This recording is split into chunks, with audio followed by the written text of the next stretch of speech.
কেউ বাবারা কবরস্থানকে সালাম দিছি নাকি? সালাম দেওয়া সুন্নাত, সালামের জবাব দেওয়া ওয়াজিব।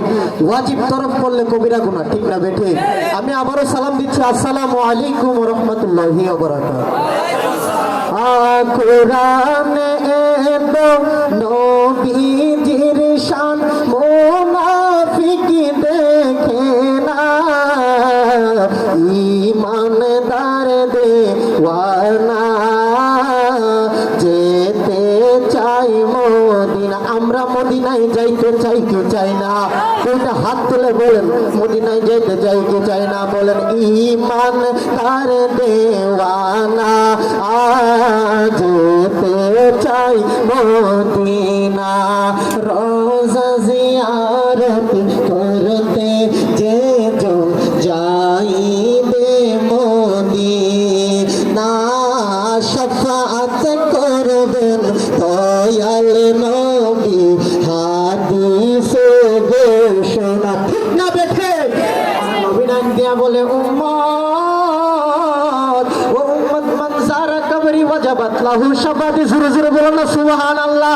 যেই ব্যক্তি আমি নবীর রওজা মুবারক জিয়ারত করবে, তার জন্য আমি নবীর শাফাআত করা ওয়াজিব হয়ে যাবে। আমার সাথে শুনুন, রওজা জিয়ারত করতে যে জন যাইবে মদিনা, শাফাআত করবেন দয়াল নবী, হাদিসে ঘোষণা। তাই তো আসে ইয়া রাসূলুল্লাহ, তাই তো আসে কেঁদে কেঁদে যেতে চাই মদিনা, ঈমানদার দেওয়ানা যেতে চাই মদিনা। বলেন কামলেওয়ালা হাবিবুল্লাহ আমার জানের জান, বলেন না কামলেওয়ালা হাবিবুল্লাহ আমার জানের জান, বলেন কামলেওয়ালা হাবিবুল্লাহ আমার জানের জান। নবীর ভালোবাসা ঈমান,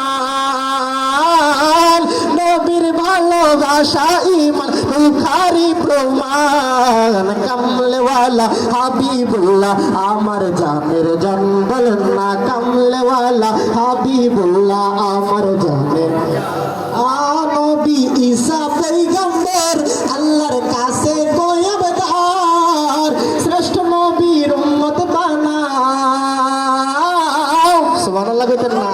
আরে ঈসা পয়গম্বর আমার নবীজির উম্মত হওয়ার জন্য আমার আল্লাহর কাছে ফরিয়াদ করছে, আর আমরা তো বিনা হিসেবে আমাদের নবীজির উম্মত। জোরে জোরে বলুন ইয়া রাসূলুল্লাহ।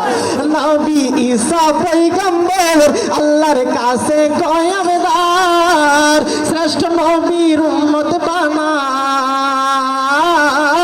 শ্রেষ্ঠ নবীর উম্মত বানাও ও গো পরওয়ার। কামলেওয়ালা হাবিবুল্লাহ আমার জানের জান, বলেন না কামলেওয়ালা হাবিবুল্লাহ।